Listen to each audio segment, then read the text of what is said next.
En aquel tiempo los fariseos, al oír que Jesús había hecho callar a los saduceos, formaron grupo, y uno de ellos, que era experto en la ley, le preguntó para ponerlo a prueba: Maestro, ¿cuál es el mandamiento principal de la ley?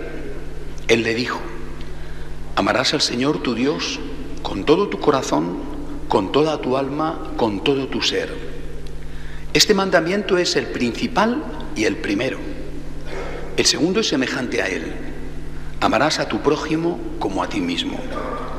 Estos dos mandamientos sostienen la ley entera y los profetas. Palabra del Señor. Hay problemas con los que nos estamos enfrentando ahora, a raíz, por ejemplo, del Sínodo de los Obispos sobre la familia, que sin embargo son muy antiguos. Desde luego yo, desde que tengo uso de razón, los llevo no solamente experimentando, sino también padeciendo. Si tuviera que resumirlo de alguna manera, diría que desde el Concilio Vaticano II para acá, lo que se ha llamado el posconcilio en el cual aún vivimos, creo que llevados de una buena voluntad, siempre me ha parecido que esto ha estado en la base de todo, por lo menos en la base de la actuación de la mayoría. Llevados de una buena voluntad, se ha pretendido quitar algunas motivaciones que eran las fundamentales, no las únicas, pero sí las fundamentales de nuestros mayores, y a la vez quitar también aquello que se consideraban cargas en las espaldas de los hombres. Repito, llevados de buena voluntad, escuchando posiblemente la palabra del Señor que dice que no pongamos cargas insoportables en las espaldas de la gente. Desde el punto de vista ético, porque desde el punto de vista dogmático o litúrgico las batallas han sido distintas, desde el punto de vista ético, en estos 60 años, 50 y tantos años, se ha caracterizado por parte de muchos de buena voluntad, quiero creer esto, por un lado decir las motivaciones de los mayores estaban basadas en el miedo al infierno, en el interés. Haces esto para que te den esto otro, sea el cielo o sea una ayuda que haces con una novena, con una promesa, bueno. Y el miedo y el interés no son precisamente los motivos más genuinos, mejores, más auténticamente cristianos. Se ha mirado, por lo tanto, a las motivaciones de nuestros padres, se las ha mirado con desprecio y directamente se han burlado de ellas, incluso diciendo, equivocadamente, diciendo que el infierno no existe o que existe está vacío, se acabó el miedo, y diciendo que al cielo va todo el mundo, por lo tanto se acabó la motivación del interés, porque hagas lo que hagas, el premio te lo van a dar. Bueno, ridiculizando incluso pues esas otras devociones, como digo, por ejemplo, una novena, una peregrinación, bueno, son cosas de viejas, son cosas del pasado, son cosas preconciliares. Hoy se diría quizá son cosas tradicionalistas. Bueno, quitando las motivaciones, se dejó a la gente, a la inmensa mayoría de la gente, sin una causa para hacer las cosas. Y entonces se intentó quitar cosas, es decir, o bien nada es pecado, nunca se ha dicho esto, nunca, pero sí que algunas cosas se empezaron a decir que no eran pecado, algunas. En cambio se empezaron a añadir otros pecados, Bueno, se dijo que no era pecado prácticamente nada de lo concerniente al sexto mandamiento, y en cambio se habla ahora más que antes, desde mi punto de vista para bien, se habla más que antes, por ejemplo, de los pecados ecológicos. Bueno, en definitiva, no digo que de forma deliberada, pero sí lo que ha sucedido es que hay hoy un moralismo inaguantable, distinto del que tenían nuestros padres, quizá, porque, repito, se han quitado cosas como pecados, nunca oficialmente, hablo en la praxis de la inmensa mayoría, pero se han puesto otras. Hay un moralismo inaguantable. cuando se escucha, repito, a raíz de las discusiones del sínodo sobre la familia, que hay que seguir aligerando la carga, que hay que seguir quitando de la espalda de la gente los pesos, y que eso significa dar más facilidades, por ejemplo, para comulgar, suprimiendo, en determinados casos por lo menos, que siempre son el punto de partida para otros casos, suprimiendo el concepto de pecado mortal como ligado a la recepción de la comunión. Si estás en pecado no puedes comulgar. En el fondo no es más que lo mismo de antes. Puede parecernos un tema nuevo, es un tema, repito, que llevamos más de 50 años peleando con él. Hace unos días, en una conferencia, esta semana, en una conferencia en Roma, una conferencia en la que participó el cardenal Miller, prefecto de doctrina de la fe. Empezó el cardenal Miller, no sé si con ironía, no sé si los alemanes tienen sentido de la ironía, pero empezó diciendo a los presentes: queridos amigos de la sana y recta doctrina. Tal y como están las cosas, era una forma de empezar. Pero tuvo una intervención Monseñor Melina, que es el director del pontificio del Instituto Juan Pablo II para la Familia. Tuvo una intervención Monseñor Melina diciendo: si esto lo hacemos, es decir, si lo que tenemos que hacer hoy, llevados por el deseo de tener misericordia, si lo que hoy tenemos que hacer es quitar cargas de las espaldas de la gente, dijo, introducimos a la Iglesia en una dinámica de rebajas por fin de temporada, saldi por fine de stagione, decía Melina en italiano, saldi, rebajas por fin de temporada. Yo creo que esto me lo habéis escuchado a mí muchísimas veces. Es decir, si la misericordia, que es un elemento esencial del cristianismo, no accidental, sino esencial, porque estamos hablando de la esencia que es Dios, si la misericordia nos lleva a decir esto no es pecado, o a decir si es pecado como si no es pecado, no pasa nada, es decir, tú puedes comulgar y aquí no pasa nada, o esto no es pecado y así tienes menos pesos en las espaldas porque puedes hacer lo que te dé la gana, y si empezamos con una cosa, no os quepa duda que vamos a seguir con otras. Ahí está la Iglesia anglicana como ejemplo concreto. Si la misericordia nos lleva a decir esto no es pecado, o nos lleva a decir esto es pecado pero como si no lo fuera, es decir, lo máximo que es la comunión la puedes hacer. Si la misericordia nos lleva a esto, son palabras de Monseñor Melina, que repito, yo he dicho muchas veces, entramos inevitablemente, repito, inevitablemente, en un proceso de rebajas por fin de temporada. Inútiles rebajas, no van a venir más, repito, ahí está el ejemplo de los anglicanos, no van más a sus iglesias porque estén en rebajas, en saldo total, ellos han aprobado y aceptado ya todo, no van más, al contrario, van menos. Entonces, ¿cuál es la solución? Parece que nos encontramos en un dilema, en un callejón sin salida. Cristo nos habla de la misericordia. Él es el Dios de la misericordia. Nos dice que no pongamos en las espaldas de la gente pesos que no puedan soportar. Entonces, ¿qué tenemos que hacer? Y esta es la cuestión. El gran debate que se plantea hoy sobre la relación entre verdad, dogma, ética y misericordia es un debate que parece condenado a no encontrar una solución. En el nombre de la misericordia tenemos que olvidar la verdad. ¿Imponer la verdad significa olvidar la misericordia? Yo creo que el debate falla por un punto. Fijémonos en Jesucristo. No cabe duda, es un hecho constatado, histórico, que el Señor quitó muchísimas cargas de las espaldas de la gente. Muchísimas cargas. Cuando uno ve la cantidad inmensa de preceptos que tenían que cumplir los fariseos, los saduceos, los judíos, te das cuenta de que Jesucristo hizo una poda, pero inmensa, inmensa, me parece que eran, ya no recuerdo bien, pero creo que un buen judío tenía que cumplir cerca de 700 preceptos para no infringir la ley en ningún punto.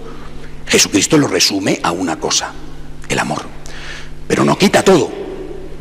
Esa es la trampa en que algunos quieren hacernos caer. quita mucho. Más aún, quita todo aquello que no es esencial, pero no quita todo. Por lo tanto, no podemos decir que el Jesús histórico en el cual está basada nuestra fe quitara toda norma moral. Jesucristo no le dice a la adúltera, a la cual evita que maten a pedreada, no le dice, vete, que aquí no ha pasado nada. Le dice, vete y no peques más. Es decir, el adulterio, para Jesucristo, sigue siendo un pecado. Y así, el resto. Por tanto, es un error pensar que la misericordia nos tiene que llevar a quitarlo todo. Es un error porque no lo hizo Jesucristo y porque evidentemente nos conduciría, no solo como iglesia, sino como sociedad, a un caos ético. Si cada uno puede hacer lo que quiera, yo os aseguro que los primeros que van a padecer las consecuencias son los más débiles, los inocentes, los más pobres, los frágiles, porque siempre el que tiene la sartén por el mango es el poderoso. Y entiéndase por poderoso a veces el rico que establece cuál es el precio de los productos, y otras veces el marido que puede tener la sartén por el mango porque tiene el dinero que va a pagar de pensión. Es decir, cuando no hay normas ni civiles ni religiosas, siempre el que paga el pato, el que paga las consecuencias, es el más débil, el inocente y el pobre. Jesucristo no fue un enemigo de la ética.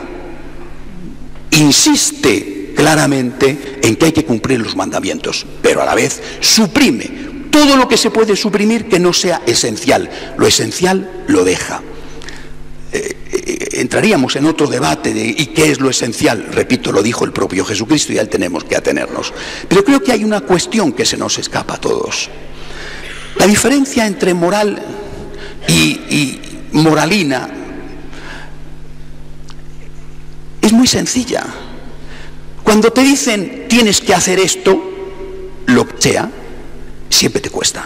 Tienes que pagar impuestos. Tienes que controlar el límite de velocidad cuando vas con un buen coche en una magnífica autopista. Tienes que respetar tus promesas matrimoniales o sacerdotales. Tienes que ayudar a las personas que a lo mejor no tienen nada que ver contigo y quizá no te apetece nada. Tienes que perdonar, incluso poner la otra mejilla. Cuando te dicen tienes que hacer algo, siempre te cuesta. Y no solamente a nosotros los católicos, a cualquiera. Siempre le cuesta. Si el camino es que no te digan tienes que hacer algo, ya vemos, destrucción completa. Haz lo que te dé la gana, haz lo que te pida el cuerpo. Si no quieres ir a trabajar, no vayas a trabajar. Si no quieres estudiar, no estudies. Si no quieres cuidar de tu familia, pues no la cuides. Si te apetece emborracharte, emborráchate. Si quieres drogarte, drógate. ¿Ese es el camino? ¿Ese es el futuro de la humanidad? ¿Ese va a ser el futuro de la Iglesia? Esto es absurdo, simplemente absurdo. ¿Dónde está entonces el problema? El problema está en que nosotros no nos podemos enfrentar a la ética, por ligera y suave que fuera la ética, sin fuerzas. Ahí es donde está el problema. Si se le dice a una familia, te puedes divorciar, volverte a casar, las veces que sean, las veces que sean, y aquí no pasa nada, y puedes seguir comulgando, alguno pensará que le está haciendo un favor a la familia, pero a lo mejor no le está resolviendo nada, al contrario, le está haciendo mucho daño, no solamente porque comete un pecado al comulgar en pecado, sino porque no le está diciendo que tiene que tener fuerzas para llevar adelante su nuevo matrimonio, en el cual también tendrá problemas y que será su quinto nuevo matrimonio, pero en el cual también tendrá problemas. Es decir, no podemos plantearnos el futuro solo desde la perspectiva de quitar cargas en la espalda. El futuro tenemos que planteárnoslo desde la perspectiva de hacer las espaldas más fuertes. De esto, curiosamente, nadie habla. Hay un salmo que dice, robusteced las rodillas vacilantes. Si yo no tengo fuerza para subir 20 escalones y me dejan 10 escalones para subir, a lo mejor sigo sin tener fuerza. Y si al final me dejan una cuesta abajo, al final me están haciendo daño. ¿Qué es lo que tienen que hacer? Oiga, haga usted mis piernas fuertes para subir el primer escalón y el segundo y el 20º. Deme usted fuerza. Nuestros mayores tenían una fuerza, una motivación. Su motivación era, no en todos los casos, porque es ofensivo decir que era en todos los casos, pero sí ciertamente en muchos casos, el miedo y el interés. En muchos casos, no en todos. Pero al menos tenían esa motivación. ¿Y nosotros qué motivación tenemos? ¿Quién de nosotros se plantea afrontar los problemas de la vida, que por mucho que te quiten vas a tenerlos? ¿Quién de nosotros se plantea afrontar las cargas éticas, civiles, pagar los impuestos, religiosas, ser fiel en el matrimonio? ¿Quién se plantea afrontar esto a solas? No podemos. No podemos porque no tenemos fuerza. Necesitamos la ayuda de Dios. Y de esto es, repito, de lo único que no se habla, o de lo que menos se habla. Sin ayuda de Dios, sin espiritualidad, sin motivaciones, es que no podemos. El camino no es el de las rebajas, el camino no es el de quitar cargas de la espalda que no se pueden quitar y que no se deben quitar. El camino es hacer la espalda más fuerte, y eso solo se puede hacer con más espiritualidad, con más unión con Dios, con más oración, con más confesión, con más comunión.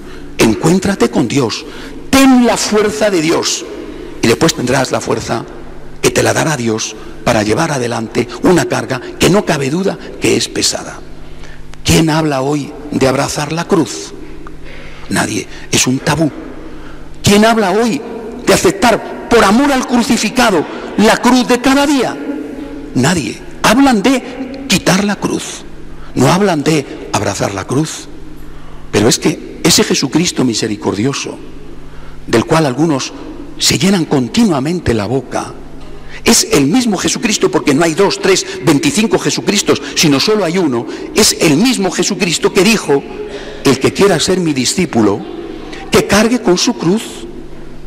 Esto está suprimido, es casi pecaminoso decir esto, pero lo dijo: el que quiera ser mi discípulo, que cargue con su cruz. No, el que quiera ser mi discípulo, que huya de su cruz, porque huirás hoy de esta y mañana de otra y pasado mañana de otra, y tu vida será una fuga permanente hacia la ruina y hacia la autodestrucción. El que quiera ser mi discípulo, que cargue con su cruz. Que cargue con su cruz y que se apoye en mí. Venid a mí, los que estáis cansados y agobiados, de lo que sea. ¿Estás enfermo? ¿Te va mal en tu familia? ¿Te has divorciado y vuelto a casar? ¿Eres homosexual? ¿Tienes un problema económico? ¿Te cuesta trabajo tu empleo porque no tienes unas condiciones ideales? ¿Estás perseguido porque eres cristiano en un país musulmán? Lo que sea. Venid a mí, ven a mí, cuando estás cansado y agobiado, que yo te aliviaré, dice Jesús. Y añade: cargad con mi yugo, que porque es mío, era tuyo. Tu enfermedad, tu crisis matrimonial, era tuyo, pero has venido a mí, lo he hecho mío, ahora ya es mío, ahora ya es mío.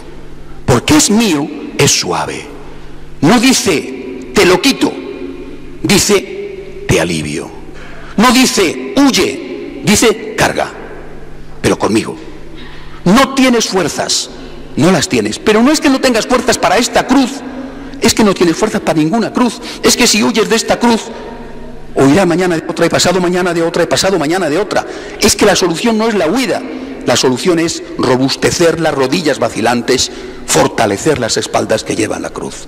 Y eso solo se puede hacer con más espiritualidad, con más unión con Dios, con más oración, y diciéndole al Cristo que ha dado la vida por nosotros, al cual contemplamos crucificado, diciéndole: te quiero, te agradezco, te quiero, te agradezco, por amor a ti, por amor a ti, por agradecimiento a ti, quiero llevar mi cruz.